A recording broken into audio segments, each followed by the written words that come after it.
أعوذ بالله من الشيطان الرجيم. بسم الله الرحمن الرحيم.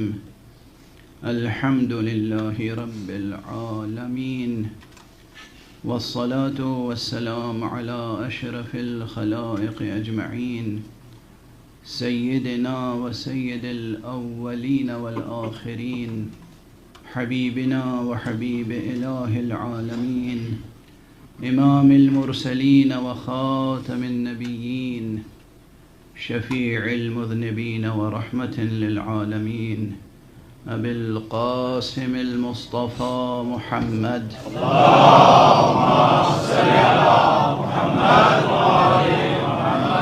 وعلى أهل بيته الطيبين الطاهرين الهداة المهديين المعصومين المظلومين، واللعنة الدائمة على أعداء الحق والدين. أما بعد، فقد قال الله تعالى عز اسمه في محكم كتابه ومتقن خطابه: بسم الله الرحمن الرحيم.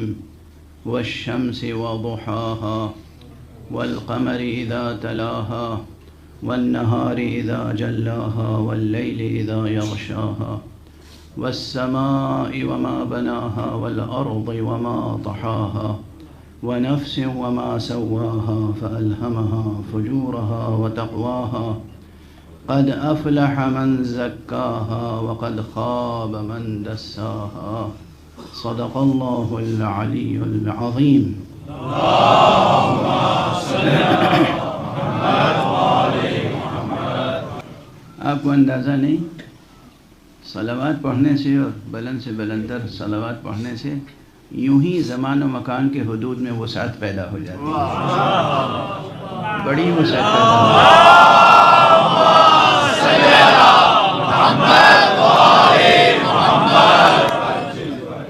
حضرت امیر المومنین، امام المتقین،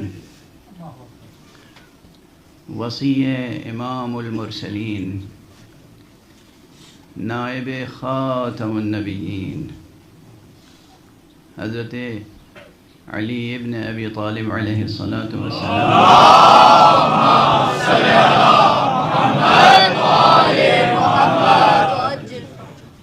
کی محبت سے سرشار مومنین سامنے ہیں، اور یہ مخصوص شبیں ہیں جو شبیں بیک وقت ذکر خدا سے بھی خصوصیت رکھتی ہیں اور ذکر علی سے بھی۔ یہی شبیں ذکر خدا سے تعلق رکھتی ہیں، اختصاص رکھتی ہیں، یہی شبیں ذکر علی سے تعلق رکھتی ہیں، خصوصیت رکھتی ہیں، یہی شبیں شب قدر ہونے کی حیثیت سے ہماری اور آپ کی قسمت ساز شبیں ہیں۔ ذرا اس ظریف اور لطیف اور دقیق نقطے پہ توجہ رہے۔ ذکر خدا، ذکر علی سے ہی ہماری قسمتیں وابستہ ہیں۔ خدا پر یقین اور خدا کی بندگی اس اسلوب سے جو اسلوب ہمیں محمد اور آل محمد نے سکھایا ہے، یہ ہے لب لباب دین و فلسفہ دین، شریعت اور فلسفہ شریعت کا خلاصہ۔ یہ خدا پر یقین ہو، محمد رسول اللہ صلی اللہ علیہ وسلم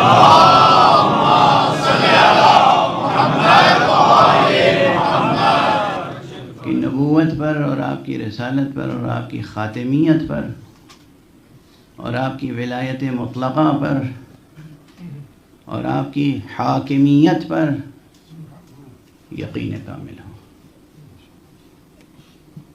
اور اس کے ساتھ ساتھ وابستگی ہو اس حبل اللہ سے جسے اللہ نے حبل اللہ کہا، جسے رسول نے حبل اللہ کہا۔ حبل اللہ المتین، اللہ کی وہ رسی جو کبھی ٹوٹنے والی نہیں ہے۔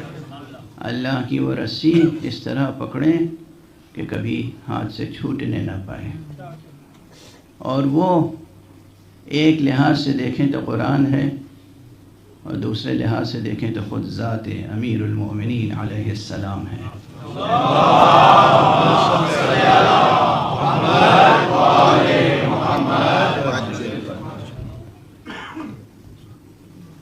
اس قدر قریب کر دیں گے تو پھر دنیا نے بہت ترقی کر لی، مگر یہ پرابلم اپنی جگہ قائم ہے۔ انٹرنیشنل پرابلم ہے۔ جہاں جس ہال میں مجلس پڑھی میں نے 99% مسئلہ مائک کا ضرور رہا۔ ممبر پر آنے کے بعد کوئی آتا ہے، مائک فکس کرتا ہے، پھر دوبارہ فکس کرنے کی ضرورت پڑتی ہے، پھر بھی کسی گوشے میں آواز پہنچتی ہے، کسی گوشے میں آواز نہیں پہنچتی ہے۔ مجھے لگتا ہے کہ شیطان اس مائک پر زیادہ کام کرتا ہے جس مائک پہ ذکر اہل بیت ہو۔ پرابلمس کریٹ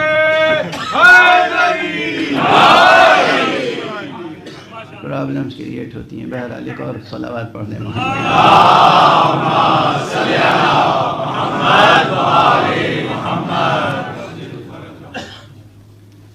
گزشتہ 2 شبوں سے گفتگو جاری ہے۔ گفتگو میں بعض باتیں میں نے بہت سہل زبان میں، سہل انداز میں عرض کرنے کی کوشش کی، لیکن بعض باتیں وہ تھیں جو بہت گہری تھیں، بہت عمیق تھیں، بہت وسیع تھیں، اور ان کو بہت اختصار سے کہہ کے آگے بڑھ گیا۔ مجھے جملہ یاد آتا ہے امام المتقین اور امام البلغاء صاحب نہج البلاغہ کا۔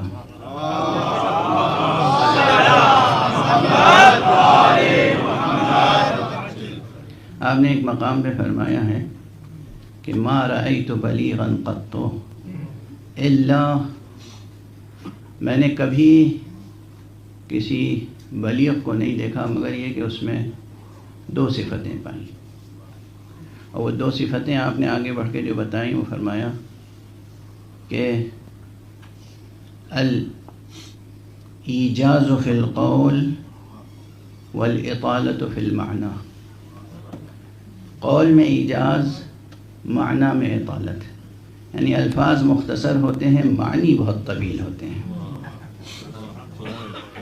تو جو بحثیں ہیں اہم، ان میں یہ خصوصیت ہوتی ہے، لفظیں مختصر ہوتی ہیں، قول مختصر ہوتا ہے، اس قول کے اندر، ان لفظوں کے اندر بحثیں بہت گہری، بہت طویل ہوتی ہیں۔ چنانچہ میں نے ایک جملہ عرض کیا تھا، اس کی طرف پھر توجہ دلا دوں۔ یہ وہ جملے ہیں جو زندگی میں انسان کے دل و دماغ کو بار بار متوجہ کرتے ہیں، یہ وہ بحثیں بار بار متوجہ کرتی ہیں، یہ وہ موضوعات ہیں جو متوجہ کرتے ہیں، یہ وہ عناوین ہیں جو انسانی ذہن کو اور اس کے قلب کو بار بار ملتفت کرتے ہیں۔ ایک مسئلہ تو یہی ہے کہ ہم مجبور ہیں یا مختار۔ یہ نہ جانے کب سے مسئلہ چل رہا ہے، ابھی بھی زندہ ہے، اور میرا خیال ہے کہ جب تک یہ انسان کرۂ ارض پر موجود ہے تب تک یہ مسئلہ زندہ رہے گا۔ لیکن یہ یاد رکھیں کہ اس فقیر نے جو گزارش کی وہ یہ کہ اللہ سبحانہ و تعالی خود مختار مطلق ہے، اور اس نے ہمیں اور آپ کو لطف کے ساتھ خلق کیا ہے۔ اس نے ہمیں اور آپ کو بھی مختار پیدا کیا ہے، مجبور پیدا نہیں کیا۔ اب ایک لطیف اور دقیق بحث ہے جو اس طالب علم کے گمان میں یہ ہے کہ شاید اس سے پہلے کسی نے نہ کی ہو، اور وہ آپ کے سامنے عرض کر رہا ہوں۔ بحث علمی ہے، فکری ہے، فلسفیانہ ہے، کلامی ہے، کہ اس اصطلاح کو کیوں نہ کھرچ کے کتابوں سے نکال دیں۔ جبر و اختیار، جبر و اختیار، جبر و اختیار، جبر و اختیار۔ ہم آپ مجبور نہیں ہیں، مسئلہ جبر کا نہیں ہے۔ پہلی بات میں نے عرض کی تھی کہ تمام یہ نظام ہستی سراسر لطف الہی اور رحمت الہیہ پر منحصر ہے۔ اب ظاہر ہے کہ لطف کہہ تو دیا میں نے، اب لطف کے معنی آپ جا کے ڈکشنری میں تلاش کریں گے تو اس سے بات مکمل نہیں ہوگی، پھر لطف کے معنی جا کے آپ فلسفے کی اصطلاحوں میں ڈھونڈیں گے، جمالیات کے فلسفے میں دیکھیں گے، کچھ بات وہاں سے بنے گی، پھر آپ آگے بڑھیں گے اور جو علم کلام ہے، اسکولسٹسزم، جو علم کلام ہے، جو تھیولوجی ہے اسلامک، اور جو شیعہ تھیولوجی ہے، اس میں جب آپ جائیں گے تو ایک قاعدہ ملے گا جس کا عنوان ہے قاعدہ لطف۔ وہ قاعدہ لطف ایک مخصوص قاعدہ ہے، اس کا بھی ایک محدود دائرہ ہے۔ بس اس فقیر نے یہ کیا ہے کہ اس دائرے کو توڑ کے ڈکشنری سے لے کے اس قاعدے تک ایک مسلسل فکر قائم کرنے کی کوشش کی ہے۔ ایک مسلسل فکر، تاکہ اس قاعدے کی توسیع ہو جائے اور یہ مسئلہ حل ہو جائے کہ اللہ رب العزت نے، اس لطیف و خبیر نے اس پوری کائنات کو قاعدہ لطف ہی پر خلق فرمایا ہے۔ اگر کوئی پوچھے کس لیے خدا نے پیدا کیا ہمیں، تو جواب ہے بتقاضائے لطف۔ ارے اس کا کرم تھا، اس کا لطف تھا، اس کی مجبوری نہیں تھی، اس کا لطف تھا۔ توجہ ہے؟ اکثر نوجوان زندگی کی پریشانیوں سے الجھ کر آتے ہیں، اللہ نے ہمیں پیدا ہی کیوں کیا، کس لیے پیدا ہوئے ہیں ہم، یہ الجھن، یہ پریشانی۔ ارے سب سے پہلا جواب تو یہ ہے کہ اللہ نے آپ کو اسباب کرم، ازراہ لطف، ازراہ کرم خلق فرمایا ہے۔ یہ اس کا لطف ہے کہ آپ نے اس سے وجود مانگا نہیں تھا، اس نے عطا کر دیا۔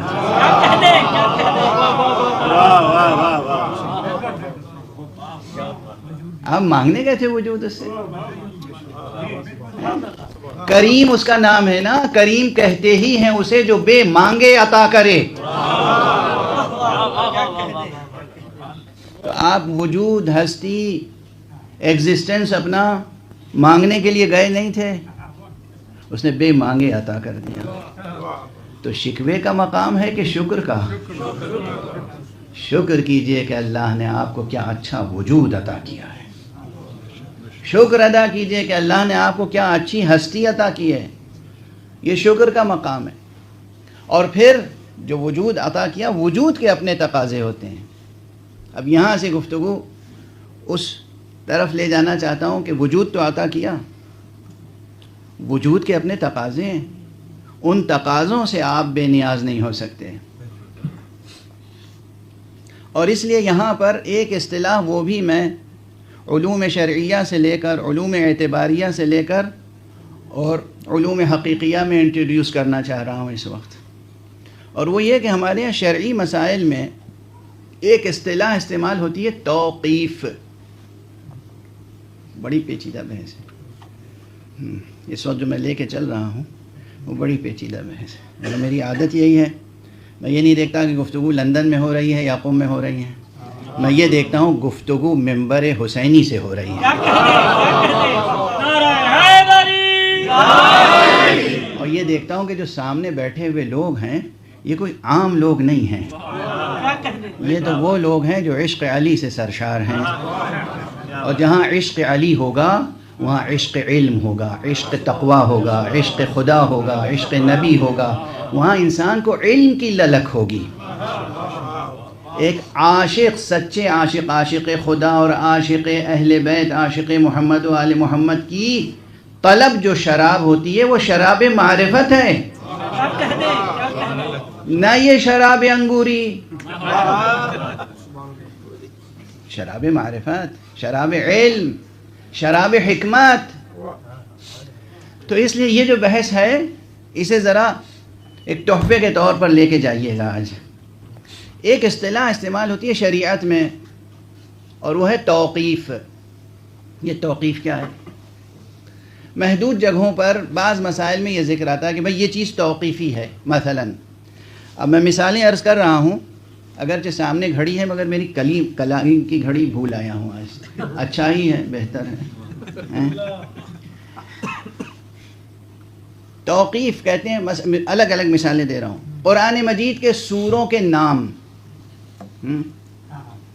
سورہ حمد کا نام سورہ حمد ہے، سورہ بقرہ کا نام سورہ بقرہ ہے، سورہ آل عمران، سورہ عنکبوت، سورہ نمل۔ بعض سوروں کا نام بعض حیوانات پر ہے، بعض سوروں کا نام بعض اور عنوانات پر ہے۔ یہ بحث ہوتی ہے کہ آیا یہ نام توقیفی ہیں یا نہیں، یعنی کیا؟ یعنی کیا یہ اللہ کی طرف سے نام رکھے گئے ہیں؟ یہ رسول اللہ نے نام رکھ دیے ہیں یا یہ کسی اور نے نام رکھ لیے اپنی سہولت کے لیے؟ چنانچہ ایک ایک سورے کے ایک ایک سے زیادہ نام ہیں. سورہ حمد کے 25 سے زیادہ نام ہیں. سورہ صلاۃ اسی سورے کو کہتے ہیں. کیوں؟ اس لیے کہ ہر نماز میں یہ سورہ پڑھنا ضروری ہے. سورہ فاتحہ اسی سورے کو کہتے ہیں کیونکہ اس سے فاتحۃ الکتاب کتاب شروع ہوتی ہے. سورہ حمد اسی سورے کو کہتے ہیں اس لیے کہ اس میں پہلا کلمہ الحمد ہے. سورہ شفا اسی سورے کو کہتے ہیں کیونکہ پیغمبر نے فرمایا کہ اس سورے میں شفا مضمر ہے. جس کو کسی دوا سے شفا نہ ملتی ہو اسے اس سورے سے شفا ملتی ہے. سورہ ام الکتاب اسی سورے کا نام ہے اس لیے کہ جو کچھ پوری کتاب میں ہیں مطالب وہ سب اس سورے میں جمع ہیں. تو دیکھا آپ نے کہ ایک سورے کے بہت نام ہیں. اب یہ کہ یہ نام سب کے سب کس نے رکھے؟ یا سب کے سب خدا کی طرف سے ہیں یا نبی کی طرف سے ہیں یا اماموں کی طرف سے ہیں یا بعض نام ایسے ہیں کہ جو مفسرین نے رکھ لیے، تلاوت کرنے والوں نے اپنی سہولت کے لیے رکھ لیے، اپنی یادداشت میں کسی حقیقت کو باقی رکھنے کے لیے نام رکھ لیے. تو اب یہ نام اس سورے کا اللہ کی طرف سے رسول کی طرف سے ہوگا تو کہلائے گا توقیفی، یعنی یہ متوقف ہے، اس میں آپ اپنی طرف سے چینج نہیں کر سکتے.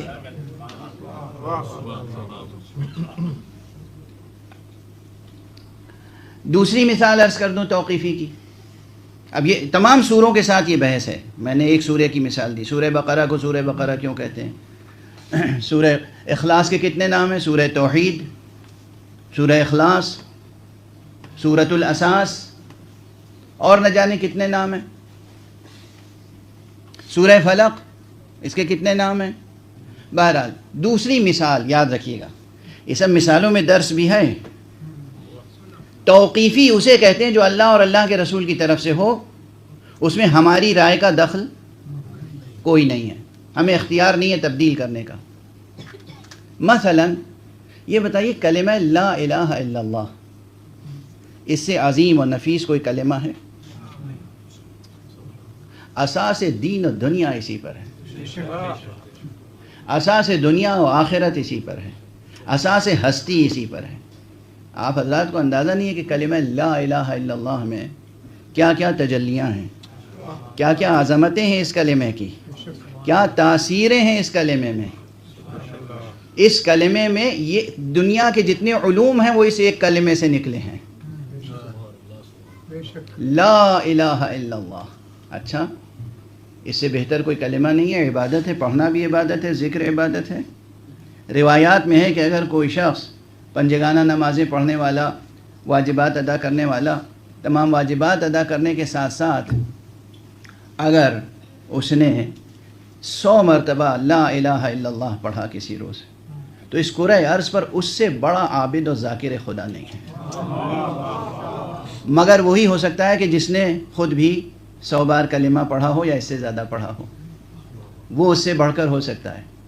یعنی 5 وقت کی نمازیں پڑھیں اور آپ نے جائزہ لیا. یاد رکھیے کہ سب مثال کی مثال ہے، درس کا درس ہے. جائزہ لیا کہ نمازیں پڑھ لی، کسی کا واجب چھوٹا تو نہیں، کوئی فریضہ چھوٹا تو نہیں، کوئی حرام کام ہوا تو نہیں. اس کے بعد آپ نے ایک تسبیح لا الہ الا اللہ کی پڑھ لی.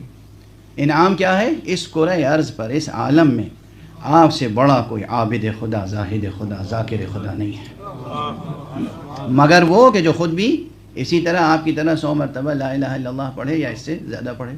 پڑھنے والے 500 بار پڑھتے ہیں، پڑھنے والے 1000 بار پڑھتے ہیں. 1000 بار لا الہ الا اللہ کا کلمہ پڑھنے میں کوئی بہت وقت نہیں لگتا. بہت احتیاط سے پڑھیں تو 33 منٹ لگتے ہیں. 33 منٹس 1000 مرتبہ کلمہ لا الہ الا اللہ. میرا خیال ہے کہ آج بہت سے جوانوں میں یہ حوصلہ پیدا ہو گیا ہوگا، نیت ہو گئی ہوگی دل میں پیدا کہ کیا بڑی بات ہے، ہم بھی آج سے پڑھیں گے انشاءاللہ. ایک صلوات پڑھ دیجئے محمد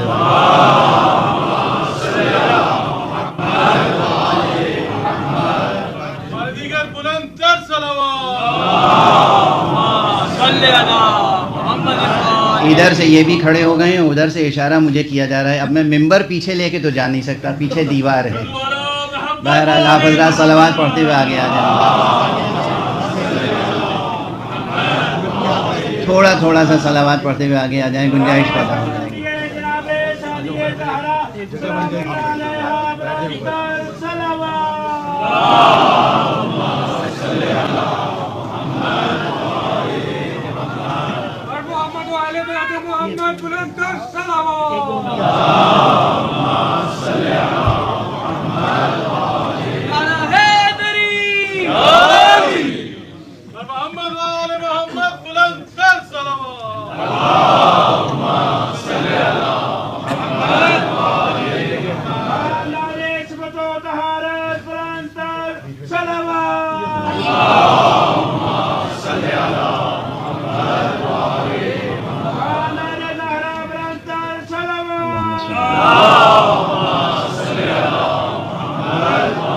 دلوں میں گنجائش پیدا کر لیجئے، انشاءاللہ فرش اعضاء پہ بھی گنجائش پیدا ہو جائے گی.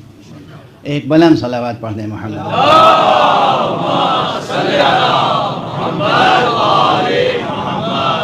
تو یہ بات یاد رکھیے گا، یہ بھی تحفہ لے کے جائیے گا کہ کلمہ لا الہ الا اللہ سے بڑا کوئی کلمہ ہے نہیں. اس سے زیادہ مقدس، اس سے زیادہ منزہ، اس سے زیادہ پر برکات، اس سے زیادہ پاک و پاکیزہ، اس سے زیادہ پر قوت، اس سے زیادہ پر جلال، اس سے زیادہ پر جمال، اس سے زیادہ پر تاثیر دلوں کو مسخر کرنا ہو. زمین تا آسمان ہر شے تسخیر کر سکتے ہیں آپ کلمہ لا الہ الا اللہ کی قوت سے. ہاں، دشمنوں کو یہی کلمہ تو برا لگتا ہے. وہ دیکھتے ہیں کہ ہمارے عبادت خانوں میں خاک اڑ رہی ہے اور یہ محمد و علی کے دیوانے. مسجدیں پر ہیں، مسجدوں میں جگہ نہیں ہے، سڑکوں پہ نمازیں پڑھتے ہیں، پارکوں میں نمازیں پڑھتے ہیں، جہاں موقع مل گیا نماز پڑھنے کے لیے کھڑے ہو گئے. کلمہ لا الہ الا اللہ کی آواز بلند ہو رہی ہے. یہ چیز دشمنان لا الہ الا اللہ کے لیے ناقابل تحمل ہے. یہ بہت سی جنگیں جو اس وقت دنیا میں ہو رہی ہیں، اس کے پیچھے یہی جذبہ ہے. یہ خدا کی دشمنی، محمد کی دشمنی اور علی کی دشمنی ہے جس میں کلمہ گویوں کو ذبح کیا جا رہا ہے. تو یہ تو آپ یاد رکھیے کہ کلمہ لا الہ الا اللہ کو سینے سے لگائے رکھنا ہے. بہرحال اب یہ لا الہ الا اللہ کا کلمہ کتنا متبرک اور مقدس اور اہم ہے، مگر توقیفی کا مسئلہ سمجھا رہا تھا میں. دیکھیں مثال دے رہا ہوں، باقی اس مثال کو مختلف جگہوں پر منطبق کرنا آپ کا کام ہے. لا الہ الا اللہ سے مقدس و پاکیزہ جملہ نہیں ہے نا. ہم اور آپ توقیفی کے کیا معنی ہے؟ اذان جب دیتے ہیں تو اذان میں آخر میں 2 مرتبہ لا الہ الا اللہ ہے ہماری فقہ میں، فقہ جعفری. اور جب اقامت کہتے ہیں، اقامت میں 1 دفعہ ہے. توقیفی کے معنی ہے کہ یہاں جہاں شریعت نے 2 مرتبہ کہنے کے لیے کہا ہے وہاں 2 ہی مرتبہ کہنا ہے، اور جہاں 1 مرتبہ کہنے کے لیے کہا ہے وہاں 1 ہی مرتبہ کہنا ہے. یہ سوچ کے بڑھاتے نہ جائیے کہ اچھا کلمہ ہے تو اور کہے چلے جاتے ہیں. واضح ہوئی بات؟ یہ ہے توقیفی. اللہ کی طرف سے، نبی کی طرف سے جو چیز جس جگہ جتنی مرتبہ کہنے کے لیے کہا گیا اتنی مرتبہ کہنا، یہ ہے توقیف. یہ اپنی طرف سے منطق نہیں کہ صاحب پہلے اذان کہی تھی تو 2 بار کہا، اب اقامت کہی ہے تو 4 بار کہہ لیتے ہیں. اچھا کلمہ ہے، ثواب ہے. اچھا کلمہ ہے، ثواب ہے، مگر بدعت ہو جائے گی.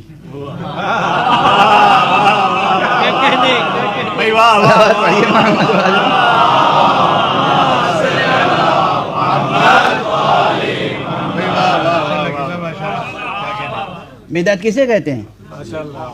کسے کہتے ہیں بدعت؟ ارے بھائی نماز پڑھنا اچھی بات ہے، اور نماز جماعت سے پڑھنا وہ بھی اچھی بات ہے، لیکن جو نماز جماعت سے رسول اللہ نے نہیں پڑھائی اسے جماعت سے پڑھنا اور پڑھانا،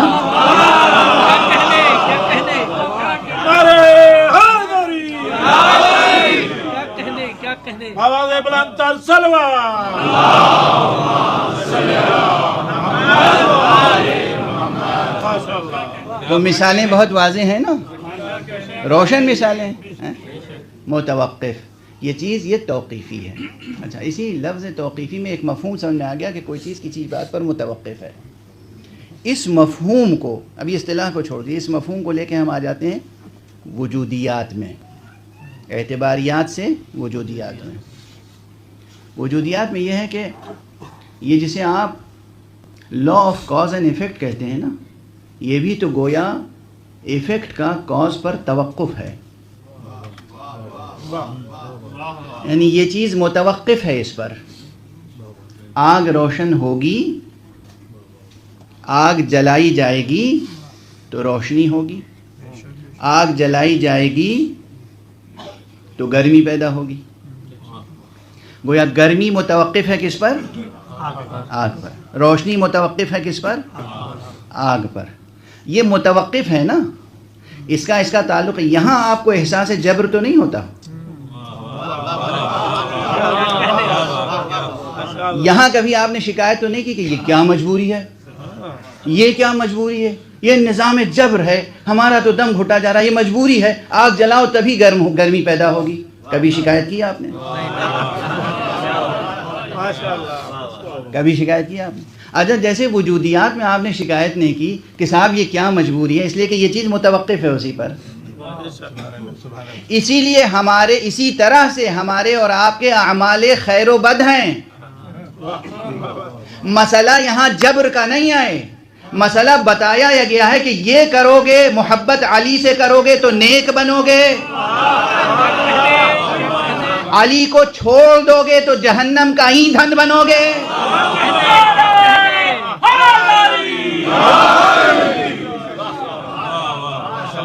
جبر کچھ نہیں ہے، توقف ہے، متوقف ہے یہ بات اس پر۔ جبر کا ہے کا مسکراؤ گے محبت کا پیغام آگے بڑھے گا، چہرے پہ ہمیشہ شکن ہوگی تو نفرتوں کا پیغام آگے بڑھے گا۔ یہ چیز متوقف ہے، تو پوری زندگی میں جبر کا کہیں نام و نشان نہیں ہے۔ کچھ چیزیں کچھ چیزوں پر متوقف ہیں، کچھ چیزیں کچھ چیزوں پر متوقف ہیں، بس اس رشتے کو پہچاننے کی ضرورت ہے۔ کس شے کا کس شے سے رشتہ ہے، کس نیکی کا کس نیکی سے رشتہ ہے، کس بدی کا کس بدی سے رشتہ ہے، کس امر کا کس امر سے رشتہ ہے، کس اثر کا کس مؤثر سے رشتہ ہے، کس مسبب کا کس مسبب سے رشتہ ہے، کس شے کا کس سبب سے رشتہ ہے۔ رشتوں کو پہچاننے کی ضرورت ہے، یعنی علم میں اضافہ کرتے چلے جائیے اور علم کی روشنی میں عمل کرتے چلے جائیے مطابق علم، تو کبھی احساس جبر ہوگا ہی نہیں، معلوم ہوگا کہ ایک اختیار کے ساتھ آپ زندگی بسر کر رہے ہیں۔ اگر آپ نے علم کی روشنی میں عمل کو انجام دیا تو جبر کا احساس نہیں ہوگا، یہ یاد رکھیے۔ عجیب و غریب جملہ ہے، اسے تحفہ لے کے جائیے گا آج۔ جہالت میں زندگی بسر کریں گے تو جبر کا احساس ہوگا۔ جہالت میں زندگی بسر کریں گے تو جبر کا احساس ہوگا، گھٹن محسوس ہوگی۔ علم کی روشنی میں زندگی بسر کریں گے، معرفت کی روشنی میں زندگی بسر کریں گے، معلوم ہوگا پورے اختیار کے ساتھ زندگی بسر کر رہے ہیں۔ یہ علم ہے جو اختیار عطا کرتا ہے، یہ جہل ہے جو اختیار کو سلب کر لیتا ہے۔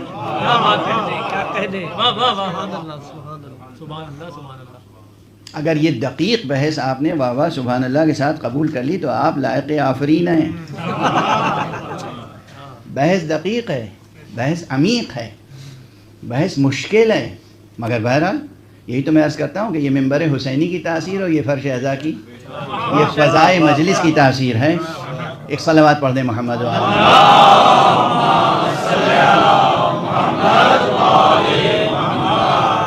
اب جو سورہ میں روز پڑھ رہا ہوں، تلاوت کر رہا ہوں، حالانکہ اس سورہ کی بھی مکمل تفسیر کا حق ادا نہ ہو پایا اور نہ ہو پائے گا، ایک مثال اس سورہ کے تعلق سے عرض کر دوں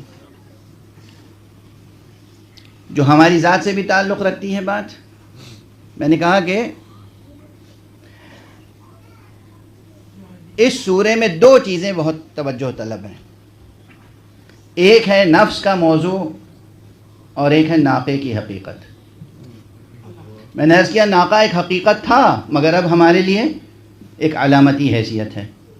ایک بلند صلوات پڑھ دیجئے محمد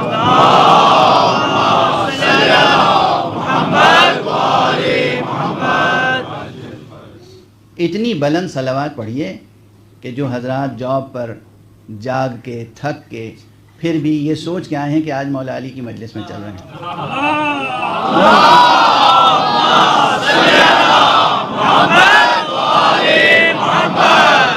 آپ کی صلوات کی آواز و حرارت سے ان کی تھکن بھی دور ہو جائے, ان کی آنکھوں سے نیند مٹ جائے.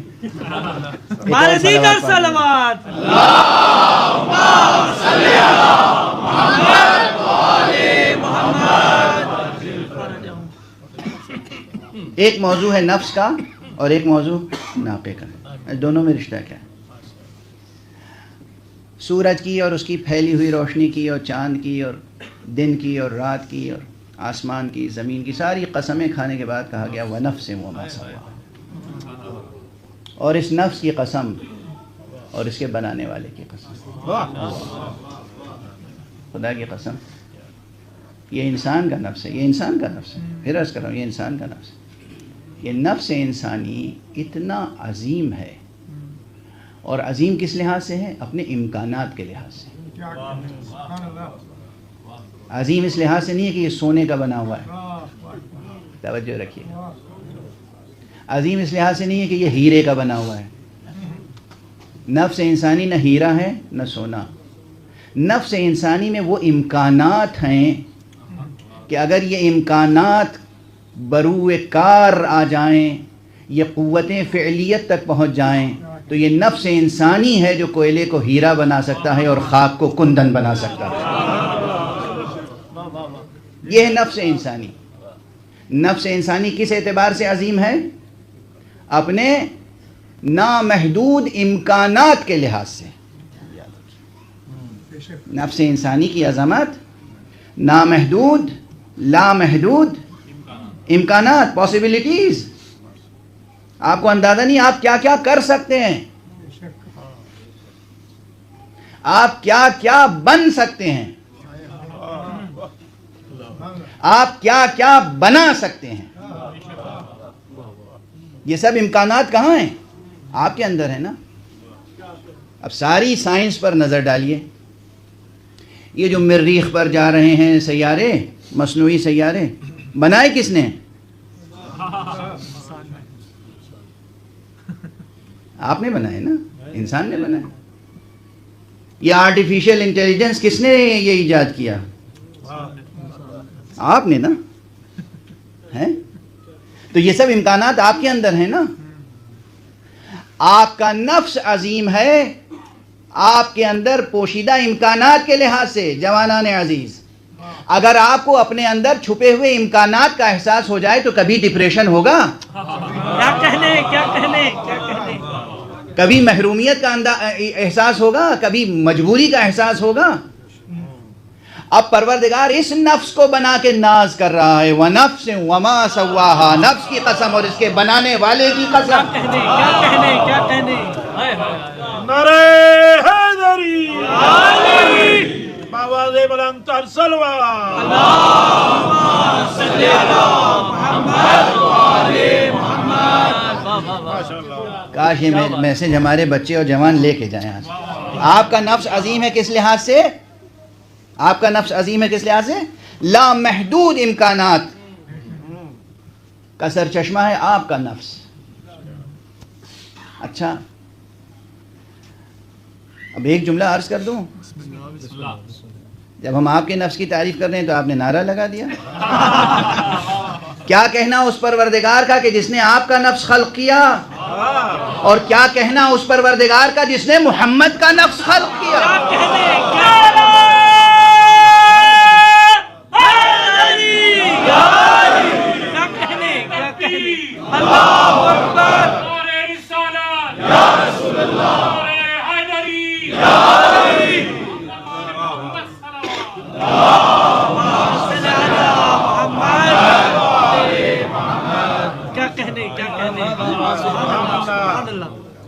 آپ سے کہا جائے کہ کوئی قلعہ منہدم کر دیجئے تو آپ کیا کریں گے؟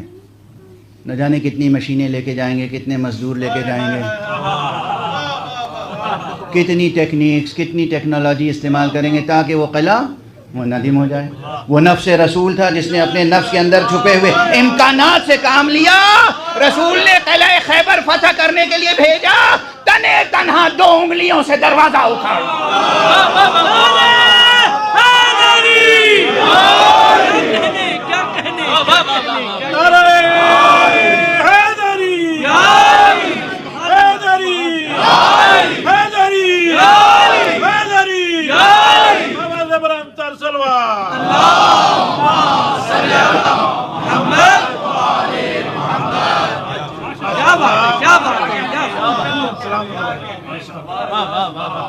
امکانات, آپ کے نفس کے امکانات لامحدود ہیں.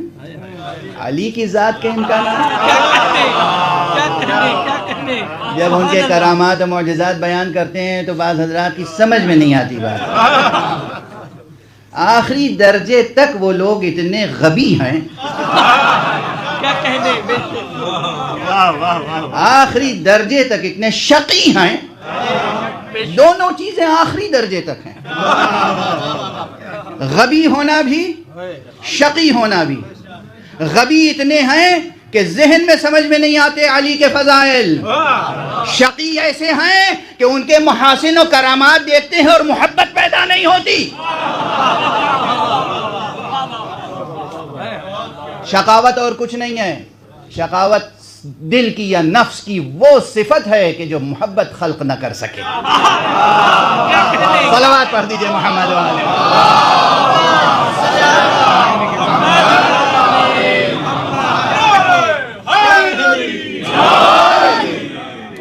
شقاوت اور کچھ نہیں ہے. آخری درجے تک غبی, آخری درجے تک شقی, جنہیں نہ علی کے فضائل سمجھ میں آتے نہ علی سے طبیعت مانوس ہوتی ہے, علی کے کمالات سمجھ ہی میں نہیں آتے. تو بہرحال پھر ذکر کو آپ کی ذات تک محدود کر دوں, کیونکہ اٹھنا ہے یہاں سے کچھ بن کے نا. وہ دستور العمل لے کے کہ جس سے ہم کچھ بن کے دکھائیں. ہم بھی تو کہہ سکیں فرشتوں تم نے ہمارے بابا آدم کے سامنے سجدہ کرنے میں تأمل تو نہیں کیا تھا نا. اگر نہیں کیا تھا تو تم قابل مبارکباد ہو, اور جس نے تأمل کیا اور نہیں کیا سجدہ, دیکھو وہ ملعون ہو گیا ابد الآباد تک کے لیے. دیکھو تم نے سجدہ کیا تھا ہمارے بابا آدم کو, دیکھو اس کا نتیجہ ہم بھی ہیں, ہم بھی تسخیر کر سکتے ہیں. ابھی آئے گی یہ منزل, عرض کر رہا ہوں. بے انتہا کمالات کا مجموعہ ہے آپ کا نفس, اور اس لیے آپ کے نفس کو پیدا کر کے خدا ناز کر رہا ہے. وَنَفْسٍ وَمَا سَوَّاهَا, قسم ہے نفس کی اور اس کے بنانے والے کی. ان تمام قسموں کے بعد جواب قسم کیا ہے؟ نتیجہ قسم کس بات کے لیے قسم کھائی گئی؟ قَدْ أَفْلَحَ مَنْ زَكَّاهَا, فلاح پائی اس نے جس نے اس نفس کو پروان چڑھایا. یہ یاد رکھیے, یہ ترجمہ اس فقیر کا, جس نے اس نفس کو پروان چڑھایا, جس نے اس نفس کی صحیح انداز سے پرورش کی, تربیت کی اور ترقی دی. یہ تربیت و ترقی کیا ہے؟ اور نفس کی تربیت و ترقی میں حائل کیا چیز ہوتی ہے, مانع کیا چیز ہوتی ہے, رکاوٹ کیا چیز بنتی ہے؟ ایک بہترین آئینہ ہو, اسے ایک صندوق میں رکھ دیجئے اور صندوق ہمیشہ بند رکھیے, آئینے میں کچھ نظر آئے گا؟ صندوق کھولیں گے, آئینے کو نکالیں گے, سورج کے مقابل میں رکھیں گے تو اس میں سورج کا عکس نظر آئے گا. چاند کے مقابل میں رکھیں گے, چاند کا عکس نظر آئے گا. ستاروں کے مقابل میں رکھیں گے, ستارے نظر آئیں گے. روز روشن میں بادلوں کے سامنے رکھیں گے, بادل نظر آئیں گے. چمن کے مقابل میں رکھیں گے, اس میں چمن نظر آئے گا. جس شے کے مقابل میں رکھیں گے اس آئینے کو, وہ شے نظر آئے گی. اور صندوق توڑ کے پھینک دیں گے تو آئینے کی حفاظت کا مرکز باقی نہیں رہے گا. صندوق صرف اس وقت ٹوٹے گا جب آئینے کے نصب کرنے کی جگہ سامنے آ جائے.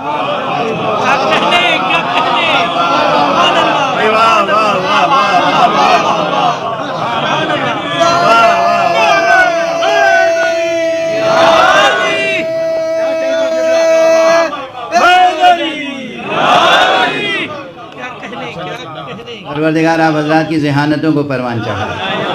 دیکھیے کتنی بڑی بحث تھی جو آپ تک منتقل ہو گئی۔ ایک صندوق میں آئینہ رکھا گیا ہے، یہ صندوق بھی ضروری ہے، آئینہ بھی ضروری ہے۔ مقصد آئینہ ہے، صندوق نہیں۔ آئینے کی ایک جگہ کہیں معین ہے، اس آئینے کو کہیں کسی ایک دیوار پہ ایک تاپ میں سجانا ہے۔ جب تک وہاں آئینہ نہ پہنچے تب تک یہ صندوق ضروری ہے۔ تو صندوق کی بھی حفاظت کرنی ہے، صندوق سے وقت وقت پر آئینے کو نکالنا بھی ہے، اور جب آئینے کی اصلی جگہ آ جائے تو پھر صندوق کی ضرورت باقی نہیں رہے۔ بس اس دنیا میں جو ہم آئے ہیں، اس نفس کو اس صندوق میں رکھا گیا ہے۔ کیا بات ہے، کیا کہنے، کیا کہنے۔ یہ جو جسم ہے ہمارا، آپ کا یہ بدن، یہ صندوق ہے۔ اسے بعض ارباب سیر و سلوک اور معرفت کی کتابوں میں قبر بھی کہا گیا ہے۔ یہ قبر تو وہ ہے جو ہمارا جسم جس میں رکھا جاتا ہے، ایک قبر یہ ہے خود جو ہم لیے ساتھ ساتھ پھرتے ہیں۔ اس قبر میں ہمارا نفس موجود ہے۔ اچھا، یہ جو نفس ہے یہ آئینہ ہے، میں نے عرض کیا آئینہ ہے۔ آئینے کو یہ جو میں نے کہا کہ لامحدود امکانات ہیں اس میں۔ امکانات کیا ہیں؟ کسی لوح پر کسی مصور سے کہیے کہ ایک توہرا بنا دو، ایک نقش بنا دو، تو وہ ایک وقت میں کچھ ایک ہی چیز بنا سکے گا؟ سورج بنا دو، سورج بنا دے گا، چاند بنا دو، چاند بنا دے گا، صبح کا منظر بناؤ، صبح کا منظر بنا دے گا، رات کا منظر بناؤ، رات کا منظر بنا دے گا، زمین کا منظر بناؤ، زمین کا منظر بنا دے گا، آسمان کا منظر بناؤ، آسمان کا منظر بنا دے گا۔ ایک لوح پر ایک نقاش کوئی ایک ہی منظر بنا سکتا ہے۔ یہ کیسا آئینہ ہے، جس منظر کے سامنے لے جاؤ وہ اس منظر کو جذب کر لیتا ہے، اور بیک وقت سارے منظر محفوظ۔ اندازہ کیجئے گا، آپ اپنے نفس کا، اپنے ذہن کا اندازہ کیجئے گا۔ ابھی میں کہہ رہا ہوں دن، ذہن میں دن روشن ہو گیا کہ نہیں؟ ابھی کہہ رہا ہوں رات، ذہن میں رات آ گئی یا نہیں؟ ابھی کہہ رہا ہوں صحرا نظر آیا؟ ابھی کہہ رہا ہوں دریا نظر آیا؟ ابھی کہہ رہا ہوں زمین نظر آئی؟ ابھی کہہ رہا ہوں آسمان نظر آئے؟ اتنی لا تعداد تصویریں ایک آئینہ خانے میں محفوظ۔ یہ آپ کا محدود آئینہ خانہ ہے۔ جب آپ کے دل و دماغ میں اتنی تصویریں محفوظ ہو سکتی ہیں جو نفس رسول ہو،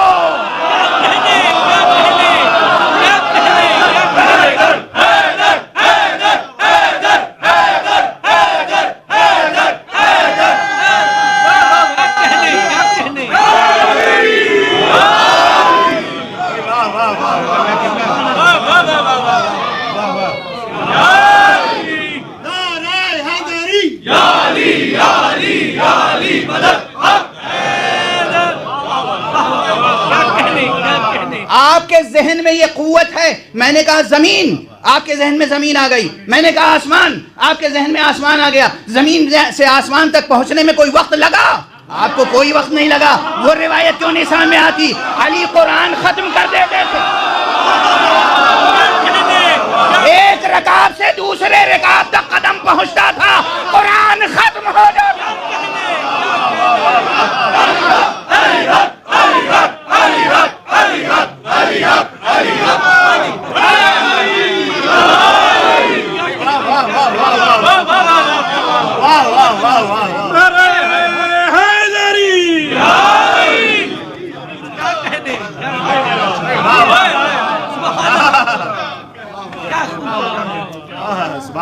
وَنَفْسٍ وَمَا سَوَّاهَا، اور نفس کی قسم اور اس کے بنانے والے کی قسم۔ بس اب تھوڑا سا درس کا پہلو بھی ہو جائے، حالانکہ سب درس ہے۔ یہ چاند اور زمین اور سورج، ان میں عجیب رشتہ ہے۔ سورج ہے روشنی کا سرچشمہ، سورج ہی کی روشنی سے چاند روشن ہوتا ہے، لیکن اور یہ زمین بھی سورج کے سامنے ہے، مگر زمین تھوڑی دیر تو براہ راست سورج سے روشنی لے سکتی ہے، پورے 24 گھنٹے بھی نہیں لے سکتی.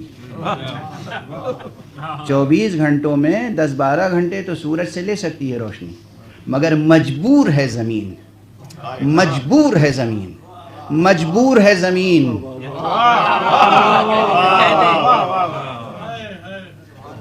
اب میں عام اصطلاح میں مجبور کہہ رہا ہوں، فلسفیانہ اصطلاح میں نہیں، ورنہ ابھی جس چیز کی نفی کر چکا ہوں اس کا اس بات مقصود نہیں ہے. لفظ بدل دوں، متوقف ہے یہ امر اس پر، منحصر ہے یہ بات اس پر، متوقف ہے، منحصر ہے یہ بات اس پر کہ باقی وقت میں زمین سورج کی روشنی چاند سے لے. کیا کہنے، کیا کہنے، سبحان اللہ، سبحان اللہ، بھائی واہ واہ، کیا کہنے، سبحان اللہ.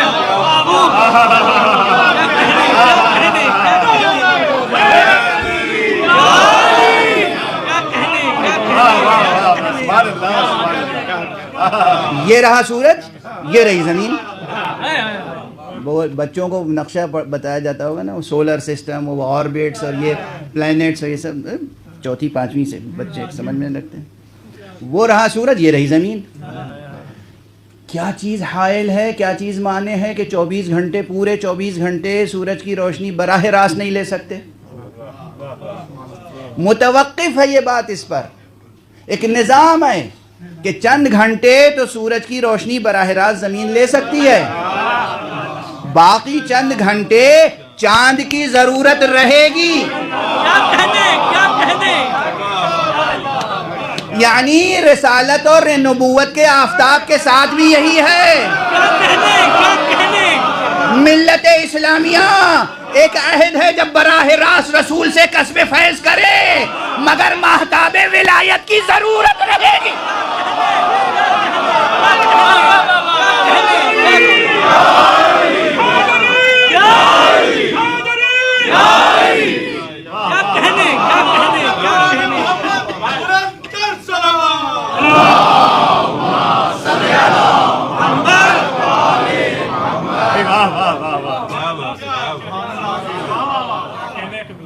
بس اب ایک جملہ اور ہمارے اور آپ کے لیے، ایک جملہ اور وہ جملہ یہ ہے کہ یہ رہا سورج، یہ رہی زمین، بیچ میں چاند. یہی چاند جو سورج سے روشنی لے کر زمین تک پہنچاتا ہے، اس کی ترتیب بدل جائے، چاند اور سورج کے بیچ میں آ جائے زمین، کیا ہوگا؟ صلوات پڑھ لیجیے محمد.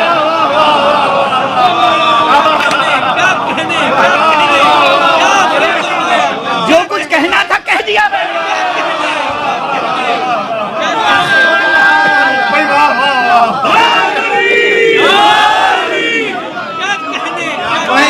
میری یہ تقریر یاد رکھنا، سورہ والشمس کو پڑھتے رہنا.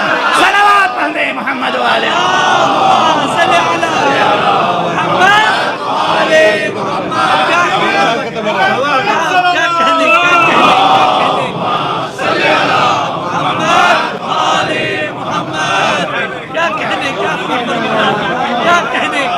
بس یہ یاد رکھنا کہ اگر ہمیشہ نور کی روشنی میں سفر زندگی طے کرنا ہو تو کسی خاک کے پتلے کو درمیان میں آنے نہ دینا.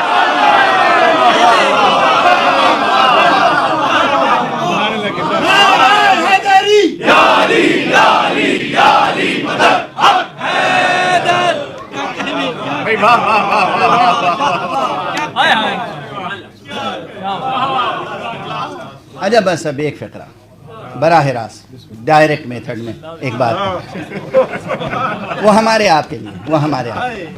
یہ ہمارا بدن، یہ ہے خاک کا پتلا. یہ بدن، یہ خاک کا پتلا. نفس ہے اس کے اندر، اور حقیقت الحقائق. نفس کو پروان چڑھانے کا موضوع اور تزکیے کا موضوع یہی ہے کہ بدن کے تقاضے غالب نہ آ جائیں، ورنہ زندگی گہنا کے رہ جائے گی.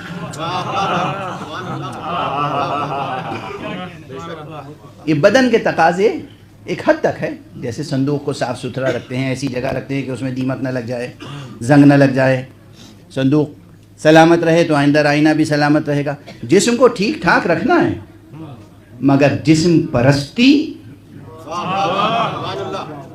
جسم کے تقاضوں میں ڈوب جانا، پھر زندگی گہنا کے رہ جائے گی. یہ نہ کرنا. روح کے تقاضوں پہ نگاہ رہے، نفس کے تقاضوں پہ نگاہ رہے، نفس کو پروان چڑھاؤ. اور اس کے لیے بس 4 جز کا نسخہ ذکر کر رہا ہوں. ایک صلوات پڑھیں محمد.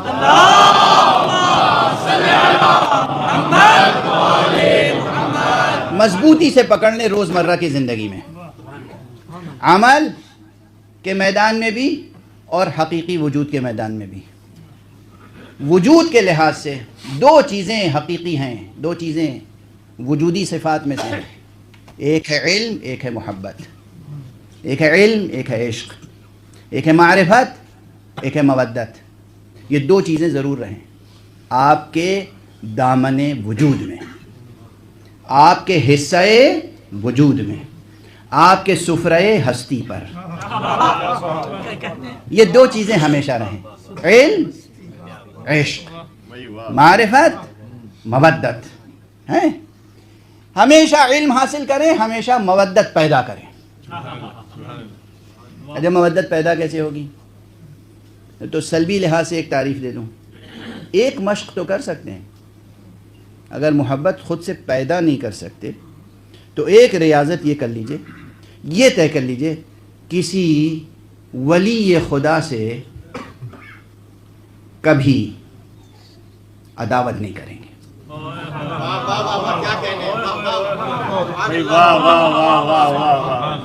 اب یہ کسی ولی خدا سے عداوت نہیں کریں گے، یہ تو بہت ہی سنگین جملہ ہے. اسے ذرا عام کر دیں، عام فہم، سب لوگ اس کا بار اٹھا سکیں آسانی سے.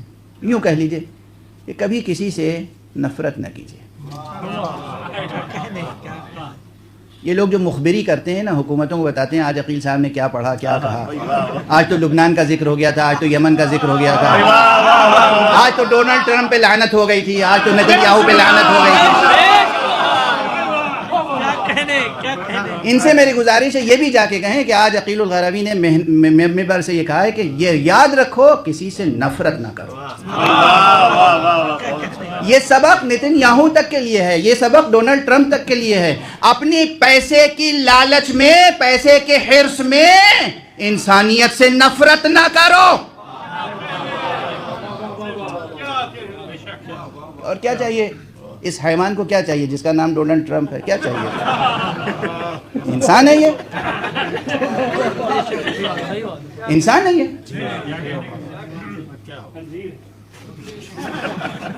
وہ ایک آرٹیفیشیل انٹیلیجنس کی ایک گروک، ایک نئی کمپنی وغیرہ شروع ہوئی ہے نا، کیا ہے وہ ایپ؟ اچھا، اس میں انہوں نے اجازت دے رکھی ہے، خود فیڈ کر دیا کہ کوئی سوال کرے اس کا جواب دو. 2 کے بارے میں جواب نہ دینا، ایک ڈونلڈ ٹرمپ اور ایک ماسک صاحب. یعنی باقی سب انسان ہیں الا ان 2 کے. ان کے لیے جواب نہ دینا، جواب ہے ہی نہیں ان کے پاس. ٹھیک ہے نا؟ یہ پیغام لے کے جائیے، کسی سے نفرت نہ کیجیے. اگر آپ نے یہ ریاضت پیدا کر لی، یہ ریاضت ہے، محنت ہے. چھوٹی چھوٹی باتوں میں غصہ آتا ہے، وہ غصہ ضبط کرے انسان. یہ آسانی سے ہوتا نہیں. میں اپنی زندگی دیکھ رہا ہوں، آسانی سے تھوڑی یہ مشق پیدا ہوتی ہے. کچھ خلقی باتیں ہوتی ہیں، کچھ کیمسٹری میں ہوتا ہے، کچھ پیدائشی باتیں ہوتی ہیں، فطرت میں ہوتی ہیں، ذات میں ہوتی ہیں. ان سب پہ قابو پیدا کرنا. کسی پر غصہ آئے لیکن نفرت نہ بیٹھ جائے. اپنے صحیفہ زندگی میں، اپنی زندگی کی ڈکشنری میں، قاموس حیات میں، فرہنگ ہستی میں، اس میں سے یہ لفظ نفرت کا کھرچ کے مٹا دو. نفرت نہ کرو کسی سے، کسی سے نفرت نہ کریں. تو نتیجہ یہ ہوگا کہ وہ مزاج بن جائے گا کہ جو مزاج مودت خلق کرتا ہے. وہ مزاج بن جائے گا کہ جو محبت خلق کرتا ہے. اچھا، اس میں مدد ملے گی معرفت سے، علم سے. مسلسل علم حاصل کیجئے تو وہ قوت پیدا ہوگی جو قوت آپ کو نفرت کا لفظ مٹانے میں مدد کرے گی.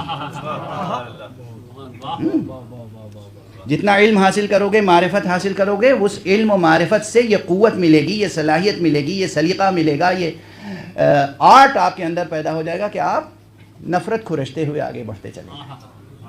جب نفرت کھرچتے ہوئے آگے بڑھیں گے تو خود بخود مودت کی تہذیب پروان چڑھے گی.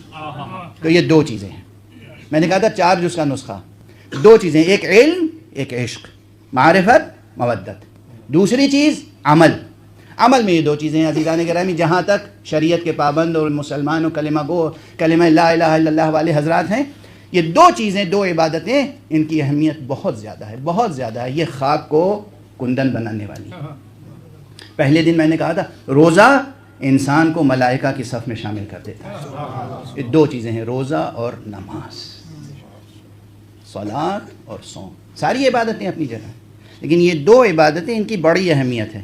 ابھی تو ماہ مبارک رمضان ہے، سب روزہ رکھ رہے ہیں، لیکن ماہ مبارک رمضان کے علاوہ بھی عموماً معصومین نے کہا اگر رکھ سکتے ہو تو ہر ہفتے میں 2 روزے رکھ لو، every Monday and every Thursday.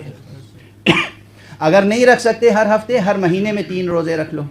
ہر قمری مہینے کا پہلا بدھ، ہر قمری مہینے کا آخری بدھ اور درمیان والی جمعرات. یا ایک روزہ شروع میں، ایک آخر میں، ایک وسط میں. بہرحال ہر مہینے میں 3 روزے رکھنے کی کوشش کر لو. بدھ نہ رکھو، جمعرات رکھ لو. پہلی جمعرات، آخری جمعرات، درمیان والی جمعرات. بہرحال یہ 2 عبادتیں اور 2 وجودی صفتیں، علم، عشق، صلاۃ، صوم. یہ 4 جز کا نسخہ اگر آپ نے قبول کر لیا آج، تو یاد رکھیے کہ اس عالم ہستی میں آپ کی عظمتیں بڑھتی چلی جائیں گی. اور پھر اب عرض کر رہا ہوں، ابھی تو ہم لوگ نعرے لگاتے ہیں، خوش ہوتے ہیں، پھر آپ کو وہ نفس نفیس عطا ہوگا جو قدردان مرتضی ہو سکے. ابھی ہم کیا ہو مرتضی کی بات ابھی ہم کیا سمجھیں گے علی کیا ہیں. علی اس سے بہت بلند ہے کہ ہم انہیں پہچان سکیں. علی علی ہیں. لفظ علی، یہ اس لفظ کے معنی یہ ہے کہ وہ بلند جس کے ساتھ بلندی کا رشتہ دائمی ہے. دائمی. علی علی علی بہت بلند ہیں. ہم سب علی کے غلام قمبر کی معرفت حاصل نہیں کر سکتے. ہم سب علی کے دوست سلمان و ابو ذر کی معرفت حاصل نہیں کر سکتے. وہ قوت نفس، وہ روشنی نفس، وہ روشنی ذہن، وہ نور قلب کہاں ہم میں سے کس میں ہے جو سلمان میں تھا؟ وہ نور جو ابو ذر میں تھا، وہ نور جو مقداد میں تھا، وہ نور جو عمار یاسر میں تھا، وہ نور جو حذیفہ یمانی میں تھا، وہ نور جو اویس قرنی میں تھا، وہ نور جو قمبر میں تھا. کہاں ہے وہ نور؟ کہاں ہے وہ نور؟ کس میں ہے جلوہ گر؟ ہاں جن میں ہے. ہم ان کی عظمتوں کا انکار نہیں کرتے، ہم ان کی روحوں کو سلام کرتے ہیں. مگر یاد رکھیے کہ ہمیں جب تک کہ شریعت پہ عمل نہیں کریں گے، جب تک کہ طریقت پر عمل نہیں کریں گے، طریقت کو طے نہیں کریں گے، جب تک ہم حقیقت سے آشنا نہیں ہوں گے، اس وقت تک ہم علی سے بھی آشنا نہیں ہو سکتے. علی بہت بلند ہے. علی بہت بلند ہے. علی اس سے کہیں بلند ہے کہ ذہن انسانی ان کی معرفت حاصل کر سکے. اگر نور محمد و علی پیشانی آدم میں نہ ہوتا تو پروردگار ملائکہ کو آدم کے سامنے سجدہ کرنے کا حکم نہ دیتا.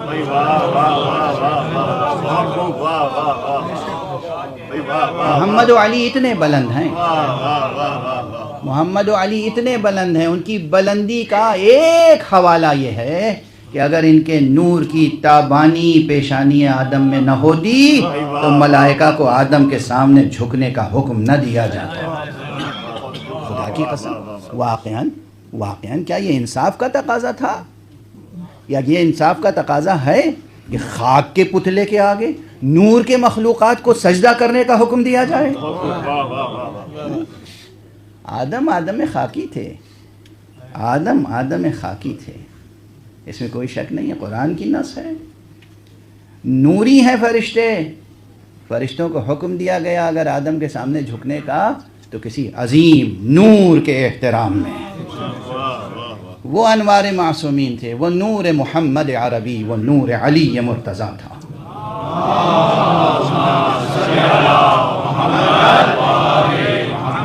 بس وقت تمام ہو گیا.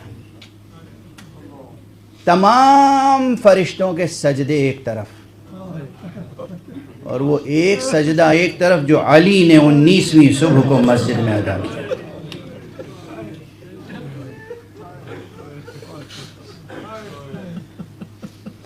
وہ فرشتوں کے سجدے، وہ عالم ملکوت کے سجدے، وہ ایک طرف، وہ ایک سجدہ جو علی نے زیر شمشیر کیا۔ اللہ اکبر۔ وہ علی کا سجدہ ہو یا حسن کا سجدہ ہو یا حسین کا سجدہ، بس گفتگو تمام۔ ان سجدوں کی کیا عظمت ہے، ان سجدوں کی کیا عظمت۔ میں نے کہا علی کا سجدہ اور امیر المومنین کا سجدہ، تو فوراً آپ کا ذہن اس طرف متوجہ ہو گیا کہ ہاں سجدے کی حالت میں سجدے سے سر اٹھاتے ہوئے فرق مبارک پہ ضربت لگی تھی، اس لیے یہ سجدہ بہت اہم ہے، بہت قیمتی ہے۔ اور یہ نہیں کہ معلوم نہیں تھا، اب وقت نہیں ہے بتانے کا، کبھی اور ہمارے ائمہ کو علم ہوتا ہے، ہر چیز کا علم ہوتا ہے۔ معلوم تھا کہ فرق مبارک پہ ضربت لگے گی، پھر بھی تشریف لے گئے۔ یہ سجدہ اپنی جگہ بہت عظیم ہے، آقا امیر المومنین، یہ سجدہ بہت عظیم ہے، لیکن اسی وقت میں محسوس کرتا ہوں آقا امیر المومنین یہ حسن کے سجدے کتنے عظیم ہیں جو آپ کے حکم سے ادا ہو رہے ہیں۔ جب امام حسن تشریف لائے ہیں اور آپ نے کہا حسن نماز مکمل کرا دو، نماز جماعت ادا کرا دو، نماز پڑھا دو، اب حسن سجدے تو کر رہے ہیں مگر برابر میں علی جیسا باپ تڑپ رہا ہے۔ حسن کا ایک ایک سجدہ کتنا قیمتی ہے، کتنا عظیم ہے۔ فرشتے کس رشک کی نگاہ سے دیکھ رہے ہوں گے، اور پھر مسجد کوفہ کے سجدے سے لے کر اور میدان کربلا تک آقا حسین کے سجدے،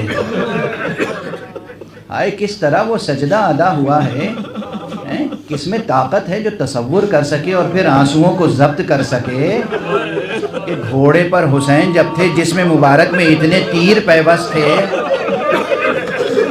کہ جب گھوڑے سے زمین کی طرف آئے ہیں تو ایک ساعت تک جسم مبارک، جسم نازنین حسین تیروں پر معلق رہا، اور جب آپ نے سینے پہ زور دیا ہے سجدہ خالق میں پیشانی رکھنے کے لیے، سینے کی طرف سے جو تیر تھے پشت کی طرف سے نکل گئے۔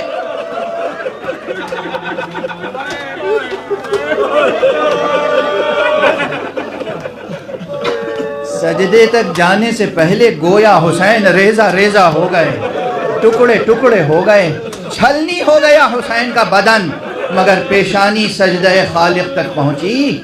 یہ سجدے ہیں جو اس راز کو منکشف کرتے ہیں کہ آدم کے سامنے فرشتوں کو سجدہ کرنے کا حکم کیوں دیا گیا تھا۔ اللہ اکبر۔ وہ علی کا سجدہ، وہ حسن کا سجدہ، وہ حسین کا سجدہ، اور ان سب سے پہلے پیغمبر کے سجدے۔ میدان احد میں، تمام تاریخوں میں میدان احد میں خود پیغمبر زخمی تھے، چہرہ مبارک لہو لہان تھا۔ جناب امام امیر المومنین اپنی سپر میں پانی لے کر آئے، جناب فاطمہ پہنچی، چلو چلو بی بی فاطمہ نے پانی لیا، بابا کا چہرہ دھویا، بابا نے وضو کیا اور اس کے بعد نماز پڑھی۔ یہ رسول اللہ کی نماز ہے، زخموں سے چور رسول میدان احد میں نماز پڑھ رہے تھے۔ جب میں یہ روایت پڑھتا ہوں کتابوں میں، فوراً دل سے ایک فریاد اٹھتی ہے، یا رسول اللہ، ایک میدان احد تھا جہاں آپ زخمی تھے، آپ نے نماز پڑھی، بیٹھ کر نماز پڑھی، مگر وضو کرنے کے لیے پانی تو تھا نا۔ زیرہ میں علی پانی لے کر آئے تھے اور آپ کی بیٹی فاطمہ وہ آپ کے روح مبارک سے لہو کو دھو رہی تھی، اور آپ کا نواسا حسین کربلا میں ہے، وہاں بھی ایک بیٹی ہے، لیکن اس بیٹی کے چلوں میں پانی نہیں آئے، اس بیٹی کے ہاتھوں میں خشک مشکیزہ ہے، اور وہ کہہ رہی ہے العطش العطش۔ ان مصائب کے درمیان عبادت الہی، نمازیں قائم ہیں، سجدے قائم ہیں، احکام الہی پہ عمل ہو رہا ہے. جوانان عزیز، جوانان عزیز، آج ہم دیکھتے ہیں واقعاً آپ میں سے سب نے دیکھا ہوگا، یہ غیر معصوم افراد ہیں، یہ عام مسلمان ہیں جنہوں نے صرف سنا ہے رسول اللہ کی عبادت کا تذکرہ، اہل بیت کی عبادتوں کا تذکرہ، اصحاب کرام کی عبادتوں کا تذکرہ، رسول اور اہل بیت کے جانثاروں کی نمازوں کا تذکرہ سنا ہے انہوں نے. تو ان میں یہ جذبہ ہے کہ فلسطین میں گھروں کے، مکانوں پہ، بلڈنگوں کے ملبے پر ویرانی ہے، ملبہ ہے، اور ایک شخص کھڑا ہوتا ہے، وضو کرتا ہے اور نماز پڑھتا ہے. اللہ اکبر. جوانوں، دیکھا ہے نا یہ منظر؟ یہ آج کا منظر ہے، یہ کہانی تھوڑی ہے، یہ قصہ تھوڑی ہے، یہ داستان تھوڑی ہے، یہ سینکڑوں برس پرانی باتیں نہیں، یہ آج آپ کو نظر آ رہی ہیں. انہوں نے صرف رسول، آل رسول اور اصحاب رسول کی عبادتوں کے تذکرے سنے ہیں اور ان میں یہ عبادت کا جذبہ پیدا ہو گیا. یہ عبادت کا جذبہ، آپ کو یہ عبادت کا جذبہ لے کے جانا ہے یہاں سے. زندگی کے کچھ بھی حالات ہوں مگر نمازوں میں کمی نہ آئے، روزے میں کمی نہ آئے، اللہ کے احکام پر عمل میں کمی نہ آئے. چاہے امیر المومنین کے مصائب ہوں، فاطمہ زہرا کے مصائب ہوں، امام حسن کے مصائب ہوں، امام حسین، تمام مصائب میں آپ یہ دیکھیں گے روح مصائب کیا ہے. روح یہ ہے حالات کیسے ہی ہوں مگر حکم خدا پر عمل ہو رہا ہے. کیسے ہی حالات ہوں. کربلا ہے، کربلا یہ 19ویں رمضان ہے. علی ابن ابی طالب کو معلوم ہے کہ دشمن کمی گاہ میں موجود ہے، تلوار زہر میں بجھائی گئی ہے، معلوم ہے آج شہادت ہوگی. حکم خدا کیا ہے؟ اللہ اکبر، اللہ اکبر، اللہ اکبر. علی کو پہچاننا ہے، علی کو پہچاننا ہے. بس دو مناظر، حکم کے دو رخ ہوتے ہیں نا، دو رخ. ایک اس مثبت احکام ہے جن پہ عمل کرنا ہے، ایک وہ احکام ہیں جن میں تعزیرات ہیں، سزائیں ہیں. شریعت نے کیا کہا ہے؟ کسی مجرم کو جرم سرزد ہونے سے پہلے سزا دی جا سکتی ہے؟ نہیں دی جا سکتی ہے. مگر اس کی سب سے بڑی مثال کس نے قائم کی ہے اس کائنات میں؟ اس نیلگوں آسمان کے نیچے اور اس خاکستری زمین کے اوپر سوائے علی ابن ابی طالب کے کوئی دوسری مثال نہیں ہے. جب عبد الرحمن ابن ملجم آیا ہے، آپ نے پہچانا، دوسروں کو پہچانوایا. مختلف روایات کا خلاصہ عرض کروں، یہی ہے جو مجھے قتل کرے گا. بعض روایتوں میں ہے کہ اس نے خود سنا، کہا یا علی اگر میں قتل کروں گا تو مجھے پہلے قتل کر دیجئے. فرمایا مجرم کو جرم سرزد ہونے سے پہلے سزا کیسے دی جا سکتی؟ کیا احکام الہی پر عمل کرنے کا ملکہ ہے. خدا کی قسم اگر یہ کہوں علی نام ہی ہے اس خاکنائے دہر میں احکام الہی پر عمل کرنے کے ملکے کا، تو کوئی مبالغہ نہ ہوگا. یہ علی ہیں. نہ مجرم کو جرم سرزد ہونے سے پہلے سزا دی اور نہ کوئی عمل روکا خطرات کو سامنے رکھ کر. خطرہ سامنے ہے مگر عبادت ہو رہی ہے. علی کی یہی کیفیت، رسول کی یہی کیفیت. اور اب تذکرہ ہو رہا ہے تو ایک تسلسل میں ہو رہا ہے نا. ابھی ایام فاطمیہ گزرے ہیں، اس میں آپ نے سنا ہوگا نا فاطمہ علی کی کفو تھی نا. تو فاطمہ کے صبر و عبادت کا کیا معیار تھا؟ ارے فاطمہ کے بھی صبر و عبادت کا یہی معیار تھا نا کہ پسلیاں زخمی رہیں مگر عبادت میں کمی نہ آئی. اور یہ ذوق عبادت، یہ شوق عبادت، یہ خدا کے آگے سجدہ کرنے کا شوق، والہانہ شوق، کہ نمازوں میں کمی نہ آئی. جب علی غسل دینے لگے تو علی جیسا شجاع اور صابر بلند آواز سے گریہ کرتا ہوا دیکھا گیا. اصحاب نے پوچھا یا علی یا امیر المومنین، آپ جیسا شجاع، آپ جیسا صابر اور اس قدر بلند آواز سے گریہ، کہا تمہیں معلوم نہیں فاطمہ کی پسلیاں ٹوٹی ہوئی تھی مگر مجھ سے ذکر تک نہ کیا. کیا گھرانہ ہے خدا کی قسم، رسول کا گھرانہ. کس پر گریہ ہو رہا ہے؟ رسول کا گھرانہ، رسول کی عبادت، رسول کی شجاعت، رسول کا صبر. علی کی شجاعت، علی کا صبر، علی کی عبادت، فاطمہ کی عبادت، فاطمہ کی شجاعت، فاطمہ کا صبر، حسن کا صبر، حسین کا صبر. بس مجلس تمام ہو گئی، مجلس تمام ہو گئی. آج کچھ اور پڑھنا تھا، مجھے علی کی وصیتیں پڑھنی تھیں مگر اب وقت بالکل تمام ہو گیا. آپ بے چین ہیں تابوت اٹھانے کے لیے، شبیہ ہے تابوت. ہائے آج اس علی کی میت، اس علی کے جنازے، اس علی کے تابوت کی شبیہ اٹھائی جائے گی جو 21 ماہ مبارک رمضان کو سن 40 ہجری میں اس دنیا سے اٹھ گیا۔ ارے علی کے لاشے کو، جنازے کو اٹھانے کے لیے حسن موجود تھے، حسین موجود تھے، عباس موجود تھے، علی کے بیٹے اور موجود تھے، اصحاب خاص موجود تھے، اور سب سے آگے آگے جبرائیل موجود تھے، میکائیل موجود تھے۔ کیا مصیبت ہے جو حسین پر پڑی؟ خود اہل بیت نے کہا ہے ہم میں سے کسی کے مصائب ہوں مگر حسین کا تذکرہ ضرور کرنا۔ ہائے علی، آج ہم آپ کا تابوت اٹھائیں گے مگر واہ علیہ کہنے کے ساتھ ساتھ واہ حسینہ بھی کہیں گے، اس لیے کہ آپ کا تابوت اٹھا، آپ کے تابوت میں کوئی تیر برسانے والا نہ تھا۔ آپ کا تابوت اٹھا، بیٹوں نے اٹھایا اور بڑے احترام سے دفن کیا، مگر ہائے حسین جس کے لاشے پہ گھوڑے دوڑائے گئے، پسلیاں ریزہ ہو گئیں، اور جو بیٹا تابوت اٹھانے کا مستحق تھا اس کے ہاتھوں میں ہتکڑیاں تھیں، اس کے پاؤں میں زنجیریں تھیں۔ واہ علیہ، واہ حسینہ، واہ محمدہ۔